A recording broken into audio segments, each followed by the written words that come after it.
以军地面行动进入下一阶段，即将进攻加沙南部。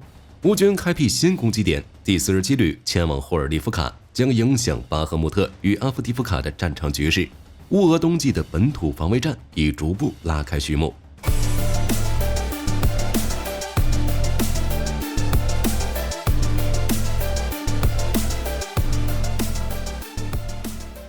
11月16日，以色列国防部长加兰特表示，以军已完全占领加沙西部城区，并清除了该地区的哈马斯武装人员，其中包括加沙港与杰哈德基地。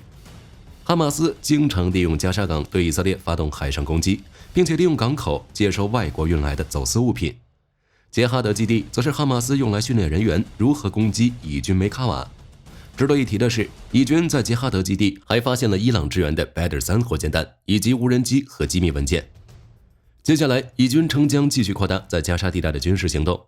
有意思的是，11月16日，哈马斯发言人通过俄罗斯卫星通讯社表示，卡桑旅已经在加沙地带摧毁了超过200件以军装备，并且表示哈马斯称仍掌握战争主动权。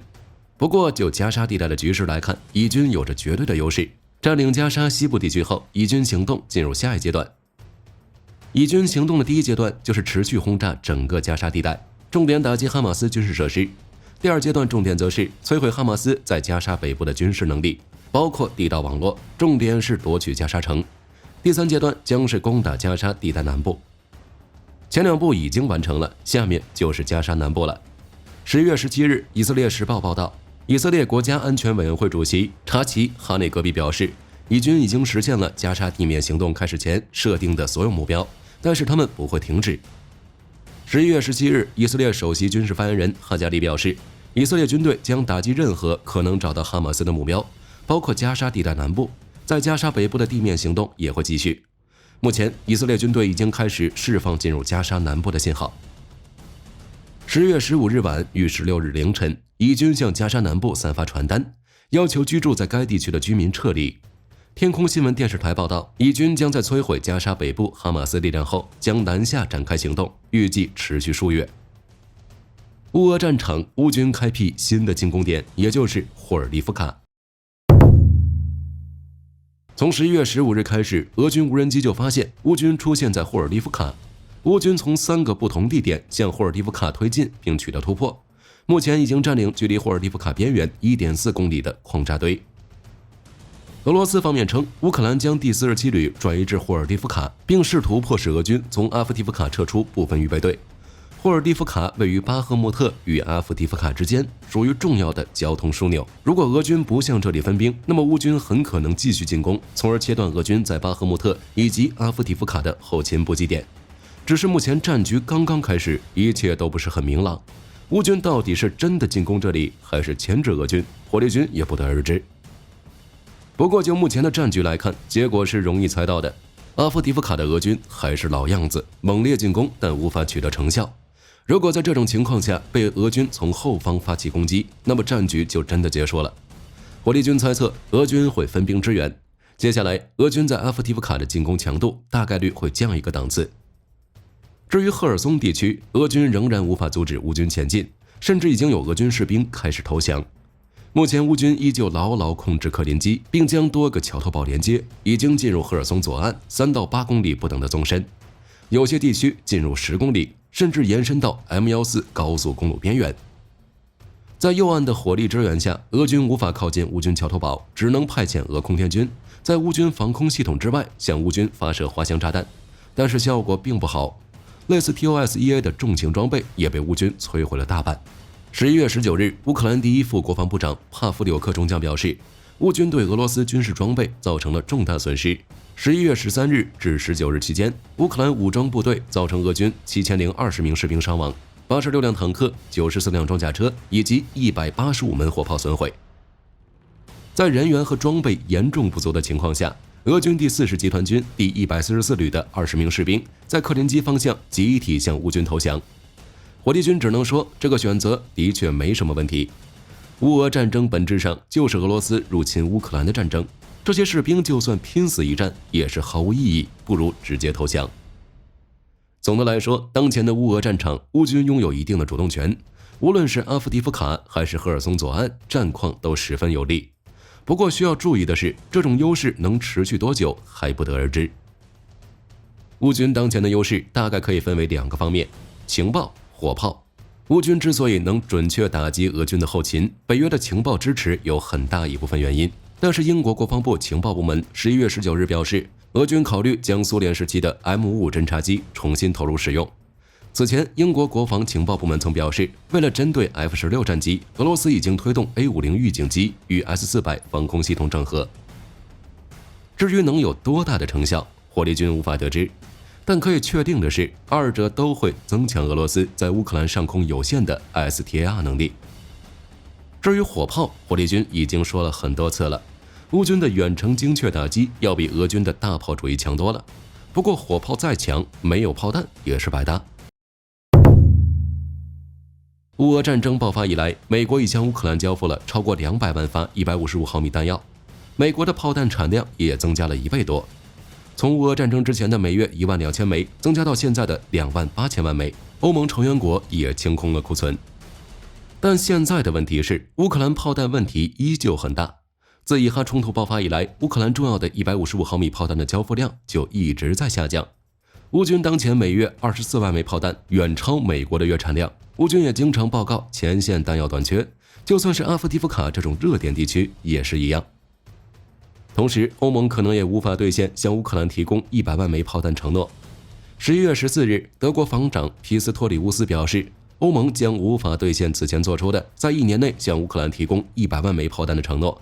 欧盟在2022年承诺，在2024年3月前向乌克兰提供所需的弹药，但是到目前为止，欧盟国家仅提供了30万枚炮弹，计划只完成了约30%。按照欧盟那边的说法，钱是有的，但生产无法保证。